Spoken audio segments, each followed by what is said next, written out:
நீங்க சொன்னது எல்லாமே வந்து பெரியவங்களுக்கு சொல்லியிருக்கீங்க. என்னோட கேள்வி என்னன்னா, குழந்தைங்களுக்கு இத நம்ம எப்படி எளிதா புரிய வைக்கிறது? குழந்தைக்கு என்ன மாரி பிரச்சனை வருதுன்னா, இப்ப அவங்க படிக்கிற வைக்கிறது வந்து பெரிய பிரச்சனை அப்படின்ற மாரி எல்லாரும் வீட்ல ஃபீல் பண்றாங்க. விளையாட்டுல அவங்க கவனம் அதிகமா இருக்கு. படிக்கணும் அப்படின்னும்போது அந்த நேரத்துல வந்து அவங்க நெறைய கவனச்சிதறல் வருது. ஸோ இந்த மாரி அவங்களுக்கு எப்படி புரியிற மாரி நம்ம சொல்லி அவங்களுக்கு எடுத்துட்டு போறது? அதாவது குழந்தை இப்போ உள்ள சிஸ்டம் அப்படிதான் இருக்கு. இது வந்து ஒரு காம்படிட்டிவ் வேர்ல்டு மாதிரி இருக்கு.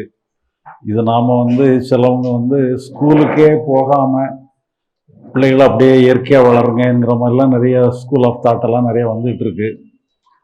அது ஒரு கரையில் இருந்தாலும் கூட நாம வந்து இப்போ அந்த மாதிரி ஒரு சூழ்நிலையில இப்போ வந்து ஒரு காம்படிட்டிவ் வேர்ல்டில் தான் இருந்துட்டு இருக்கிறோம். நம்ம திடீர்னுட்டுலாம் மாற்ற முடியாது. பட் இருந்தாலும் என்னன்னு சொல்லி சொன்னால் நம்ம ஒரு கருத்தை மட்டும் மனசில் வச்சுக்கலாம். குழந்தைகள் வந்து இன்னோசென்ட்டாக இருக்கிறது தான் அதனுடைய நல்ல நிலை. அந்த நிலையை டிஸ்டர்ப் பண்ணாமல் பார்த்துக்கிடணுங்கிற மாதிரி ஒரு கருத்தை வச்சுக்கலாம். சூழ்நிலை தகுந்த மாதிரி நீங்கள் செயல்படலாம். அதை ரொம்பவும் ஃபோர்ஸ் பண்ணாதபடி பார்த்துக்கிட்டு, அது நம்ம ரெடிமேடாக நம்ம ஒரு ஆன்சரை கொடுக்க முடியாது. நீங்கள் மனசில் வச்சுக்கிடுங்க, குழந்தையினுடைய இன்னோசன்ட் ஸ்டேட்டு தான் நல்ல நிலை. அதை நம்ம டிஸ்டர்ப் பண்ணாமல் பார்த்துக்கிடணுங்கிறது ஒரு ஐடியாவாக வச்சுக்கிடுங்க. செயல்படுறத நீங்கள் சூழ்நிலைக்கு தகுந்த மாதிரி செயல்பட்டுருங்க. நன்றி.